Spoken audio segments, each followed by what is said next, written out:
It is a supreme test of character and capability.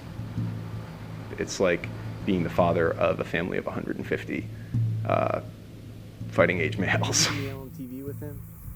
Captain Adrian Bonenberger took command of Alpha Company in July. Many young officers hope to lead a company at war. Only a few get the chance. Taking command of Alpha Company was one of the crowning achievements in my life. His leadership will soon be tested. Captain Bonenberger joined the Army at 28 after majoring in English literature at Yale. He'd been horrified by the prisoner abuse at Abu Ghraib, which he saw as a failure of leadership. It was his obligation, he decided, to join the Army himself and make a difference.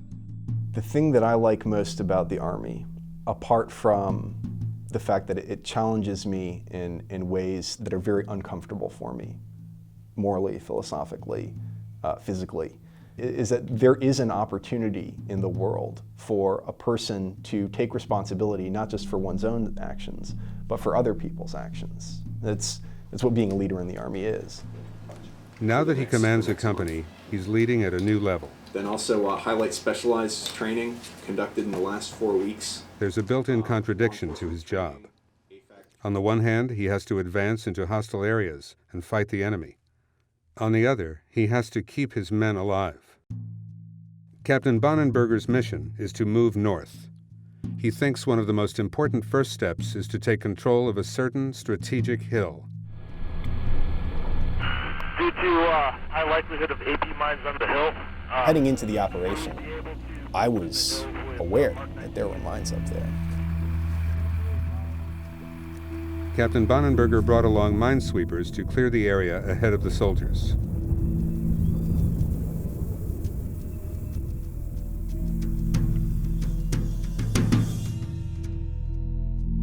The very first thought I had was, holy fucking shit. One of the minesweepers, a Navy sailor, had stepped on a mine. They realized any step could trigger another explosion. Me and Sergeant Lee started to pick our way across the minefield by stepping in the footprints.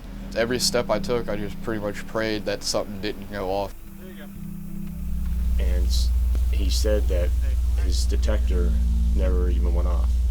At that point, we realized that they were plastic mines and the tools we had up there were useless. What threw us for a loop was not the presence of the mines, but the nature of the mines. Captain Bonenberger has to get his men off the hill. The only way for them to move down is by retracing their steps.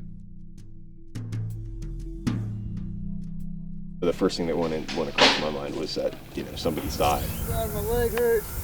Hey man, you're good, hang in there. This time, it was a member of their platoon. I knew it was Matt the moment the smoke had cleared. It sucked really bad knowing that my best friend was the one that had stepped on an AP mine. For the second time in an hour, the medics had to carry a badly wounded man through the minefield. Taking him off the hill was almost as scary as going up to the actual site.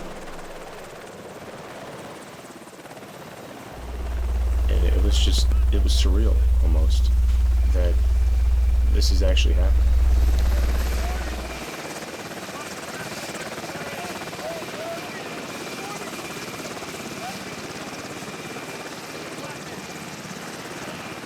As I saw the bird go, that's when it kind of sank in and I started getting sad.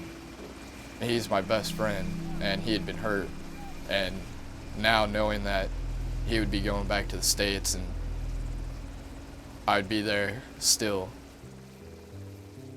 As the soldiers head back to their base, Captain Bonenberger thinks about the men who were injured. He knows that each will probably lose one or both legs. He knows that he sent them up that hill. You have to keep a very brief briefing period.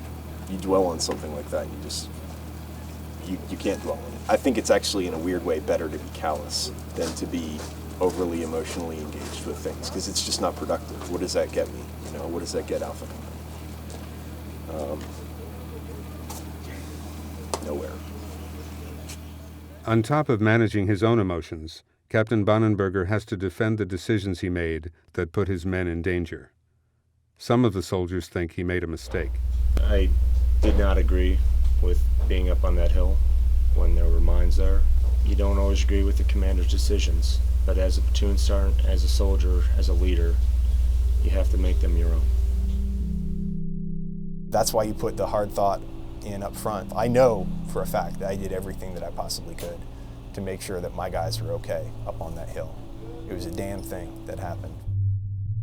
The incident on the hill came on the heels of a suicide bombing that killed several Afghans who worked with Captain Bonenberger. The losses hit him hard. The experiences that I've had so far have affected me deeply. Part of it is just the exhaustion of constant campaigning, and part of it is, you know, the bad things that have happened that I take ultimate responsibility for.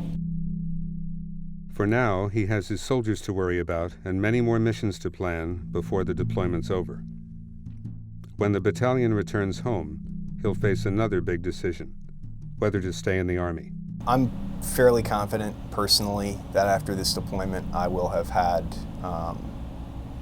my fill of this sort of business. I know there's room in the military for non-combat related jobs and positions of leadership. I don't know. I'm definitely on the fence about that one.